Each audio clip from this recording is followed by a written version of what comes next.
Cawapres nomor urut 2 Gibran Rakabuming Raka mendapat sorotan media asing usai tampil dalam debat keempat Pilpres 2024 pada Minggu 21 Januari 2024. Sikap Gibran dinilai tidak sopan dengan melontarkan gestur tidak perlu dan pertanyaan menjebak yang justru membuatnya tak menonjol dalam debat.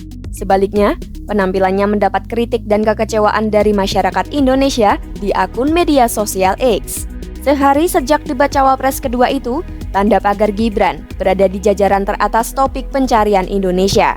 Lantas, apa ulasan sejumlah media asing soal sikap Gibran selama debat Cawapres kemarin? Media Singapura Channel News Asia menyoroti sikap Gibran dalam salah satu artikelnya yang tayang pada Senin 22 Januari 2024. Sikap tersebut yakni gestur Gibran yang merunduk dan pura-pura mencari barang yang hilang saat menanggapi jawaban Cawapres nomor urut 3 Mahfud MD. Saat itu, Gibran tengah menanyakan soal greenflation, namun menurut Gibran, jawaban Mahfud tidak sesuai dengan pertanyaannya. Gestur Gibran sempat membuat ketegangan saat debat berlangsung, terlebih Mahfud merespon dengan tidak mau menjawab pertanyaannya. Media Jepang Nikkei Asia ikut menyoroti hasil debat Cawapres itu dengan menerbitkan artikel sebagai berikut yang tayang pada Senin 22 Januari 2024. Dalam artikel ini, debat yang membahas soal pembangunan berkelanjutan, sumber daya alam, dan ketahanan pangan justru menyinggung soal strategi industri nikel pada masa kepemimpinan ayah Gibran, Presiden Joko Widodo. Dalam beberapa tahun terakhir, pabrik nikel yang menjamur di Indonesia dikendalikan oleh perusahaan Cina. Namun, aktivitas industri itu menuai sorotan karena berdampak buruk bagi lingkungan dan keselamatan pekerjanya. Hal ini imbas ledakan smelter di kompleks industri nikel yang menewaskan 21 korban di Sulawesi pada Desember 2023. Gibran yang dipandang akan meneruskan kebijakan pertahanan menanggapi dengan mengatakan bahwa ia tak akan lelah mengadvokasi industrialisasi pertambangan dan pertanahan.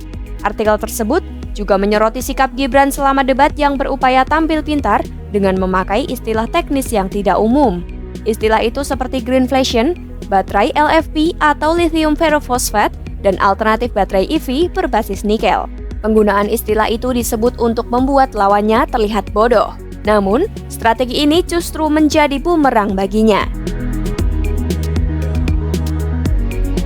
The China Morning Post menyoroti sikap Gibran yang terkesan tidak sopan melalui artikel berikut yang tayang pada Senin 22 Januari 2024. Senada dengan Nikkei Asia, disebutkan Gibran menggunakan jargon dan singkatan asing yang menjebak saat melempar pertanyaan ke lawannya. Para pengamat mengatakan bahwa taktik itu berhasil diterapkan Gibran pada debat Cawapres pertama. Namun, di debat kedua Cawapres, KPU telah menerapkan aturan baru yakni penggunaan istilah asing harus dilengkapi dengan definisinya. Kendati demikian, aturan itu seolah tak membuat Gibran gentar. Ia tetap menggunakan istilah greenflation saat bertanya kepada Mahfud.